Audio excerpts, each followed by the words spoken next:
हम उस मर्यादा का अतिक्रमण नहीं करेंगे, लेकिन एक बहुत सुंदर मंत्र आया है। यदि मैं इसको नहीं बताऊंगा तो निश्चित रूप से हो सकता है कि हमारा ये यज्ञ का ज्ञान शायद कहीं अपूर्ण रह जाए। ध्यानपूर्वक सुनिएगा। कहते हैं कि एक काल है, समय है, और कहते हैं कि वो 7 प्रकार की किरणों वाला है जिसका नाम सूर्य है। और कैसा है वो? कहते हैं कि 1000 नेत्रों वाला है। कहते हैं वो कभी बूढ़ा नहीं होता। कहते हैं बड़े बल वाला है, और उसका नाम समय रूपी है। और कहते हैं वो जो समय रूपी घोड़ा है, कहते हैं जो उस पर चढ़ जाता है, कहते हैं वो जीवन में सफल हो जाता है।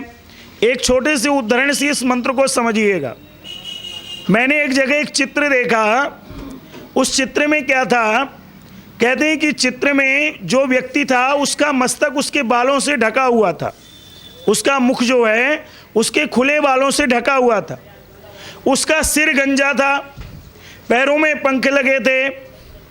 तो कहते हैं कि किसी ने पूछा कि भैया ये किसका चित्र है? ये तो समझ में नहीं आया।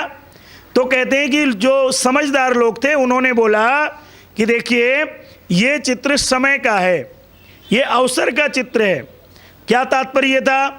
कहते हैं जो समय होता है, जो अवसर होता है, वो कभी मुख खोल के नहीं आता है। कहते हैं वो मुख ढक के आता है। और कहते हैं जो उस समय को पहचान लेता है, जो उस अवसर को जान लेता है, तो कहते हैं क्या होता है? जो उसके पंख लगे हुए पैरों में, वो पंख लगा करके जीवन में उन्नति कर जाता है। और कहते हैं जो उस अवसर को, उस समय को नहीं पहचान पाता, तो कहते हैं आप देखिए उस चित्र में उसका सिर पीछे से गंजा है। तो जो उस अवसर को नहीं पहचान पाता, जो काल को नहीं पहचान पाता, समय को नहीं पहचान पाता, तो कहते हैं क्या होता है? कहते हैं कि जब वो जाने लगता है और व्यक्ति उसको पकड़ना चाहे तो पकड़ेगा कहाँ से? सिर गंजा है, उसमें हाथ लगाएगा तो वो फिसल करके चला जाएगा। वेद मंत्र का बहुत गहरा भाव है। मैंने दृष्टांत का सहारा लिया आप सबको समझाने का कि वास्तव में जो इस काल रूपी घोड़े पर सवार हो जाता है, जिसने ये कला सीख ली, जीवन में कोई भी है, कहते हैं निश्चित रूप से वो पंख की तरह उड़ करके उन्नति कर लेगा। और जिसने इस समय रूपी घोड़े को नहीं पहचाना, कहते हैं निश्चित रूप से वो उस पर कभी चढ़ ही नहीं पाएगा, उस पर सवार भी नहीं हो पाएगा। तो माताओं सज्जनों, हर समय की अलग अलग परिभाषा है, हर काल का अलग अलग समय है। तो आप सब अपने महत्व को, अपने समय को पहचाने, और पहचान करके उस प्रभु की कृपा से इस समय रूपी घोड़े पर सवार होकर के अपने लक्ष्य की इस यज्ञ के द्वारा पूर्णता की ओर बढ़ें। अब हम पूर्णाहुति की ओर चल रहे हैं। 3 बार सभी मिलकर के पहले गायत्री मंत्र बोलेंगे। ओम भूर्भुव हेण्यं भर्गो देवस्य धियो यो नः प्रचोदयात्। ओम भूर्भुवः स्वः तत्सवितुर्देवस्य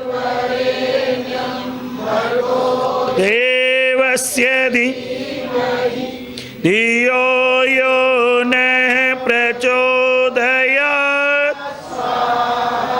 ओम भूर्भुवः स्वः तत्सवितुर्वरेण्यं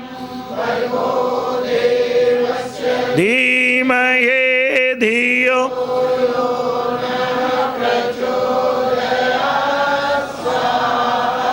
ओम त्र्यंबकं यजामहे सुगंधिं पुष्टिवर्धनम् उर्वारुकमिव बन्धनात् मृत्योर्मुक्षीयमामृतात्। ओम त्र्यंबकं यजामहे सुगंधिं पुष्टिवर्धनम् उर्वारुकमिव बन्धनात् मृत्योर्मुक्षीयमामृतात्। ओम त्र्यंबकं यजामहे सुगंधिं पुष्टिवर्धनम् उर्वारुकमिव बन्धनात् मृत्योर्मुक्षीयमामृतात्।